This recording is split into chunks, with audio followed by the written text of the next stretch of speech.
Leo tuangalie derivative ya sin ya x. Sin ya angle tunakuwa tunatumia first principle. According to first principle,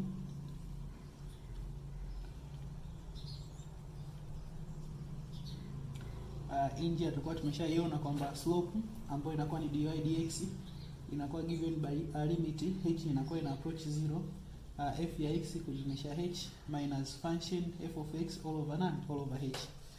Kwa hiyo nasema function yetu ambayo ni f ya x ni ile ambayo tunakuwa tumepewa kwamba f of x is equal to sin ya x, lakini tumesema function hapa ya x sin ina x. Kwa hiyo tunapokuwa tunazungumzia f ya x plus h, kwenye x tunakuwa tunaongeza a change ndani yake kwamba inakuwa ni sin ya x pamoja na nani na h ambayo inakuwa ni change. Kwa hiyo tukienda kumsubstitute pale tunasema dy dx ni sawa sawa na limit h na approach 0 itakuwa ni sin ya x plus h, tunatoa sin ya x lakini tunaganya kwa nani kwa h.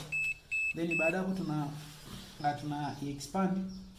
tuna expand ile pale ambayo inakuwa ni sawa sawa na limit h na approach 0.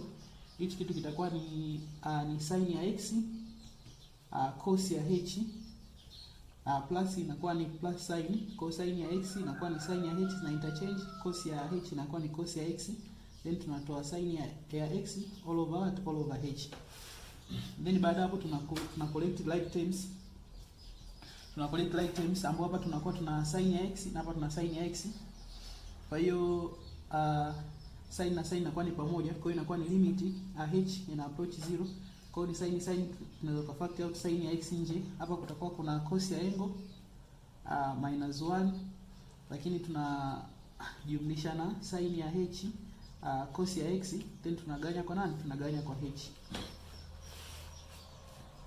Kwa hiyo hichi hapa kitu tunaganya kwa h, hapa tunaganya kwa h hapa. Kwa hiyo tunasema limit yetu h ina approach 0 ya sin ya x cos ya h minus 1 over h, tunajumlisha sin ya h cos ya x over h.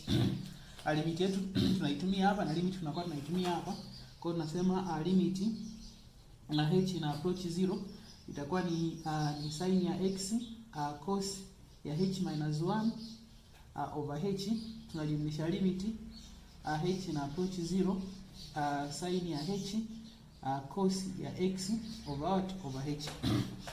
Sasa tunasema kwamba ikiwa ni angle ni ndogo ambapo tunasema limit h ana approach 0, sin ya h over h inakuwa ni sawa sawa na 1.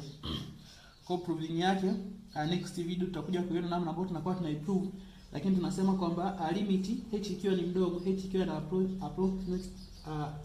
ina approach 0, sin ya hiyo angle over that angle inakuwa ni sawa sawa na 1. Lakini kwa cos limit h ikiwa ina approach 0 kwa cos ya h minus 1 over h, hii tunasema inakuwa ina approach 0. Kwa next video tutakuja kupost namna ambayo tunakuwa tunaziprove hichi kitu. Kwa hiyo tunazitumia kwa kusema kwamba hapa itakuwa ni sawa sawa na sin ya x tunazidisha na 0, then tunajumlisha na 1 tunazidisha na cos ya nani? Cos ya x. Kwa hiyo hapa inakuwa ni 0, hapa inakuwa ni cos ya x. Kwa hiyo tunasema hii ndio nini? Ndio derivative. Kwa hiyo kwa approach ya nini ya first principle tunasema tukiwa tunatafuta derivative change ya nani? Change ya sin ya x kwa x, hichi kitu kinakuwa ni sana nani? Na cos ya x. Kwa hiyo hii ndio approach ambayo tunakuwa tunaitumia.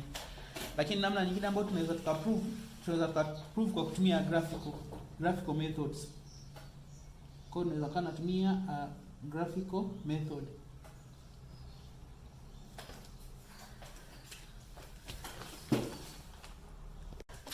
Kwa hiyo kwenye kuhusiana na graphical method tunaweza tukaiona kwamba hapa tunaweza tukaielewa vizuri namna ambayo tunaweza tukaprove hichi kitu kwamba kwa sin ya, kwa tuchukulia hapa let's say tuna 90, hapa tuna 180, hapa tuna 270 na hapa tuna 360.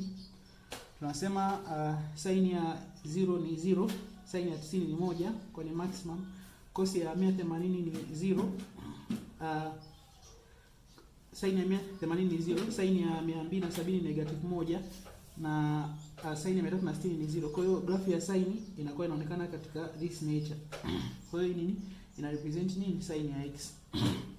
Kwa hiyo ndio function yetu ambayo ndo f of x, na huku tunasema tunakuwa tuna angle ambapo tunakuwa tuna hiyo angle, au tunasema tuna nini, tuna x yetu inakuwa ni angle.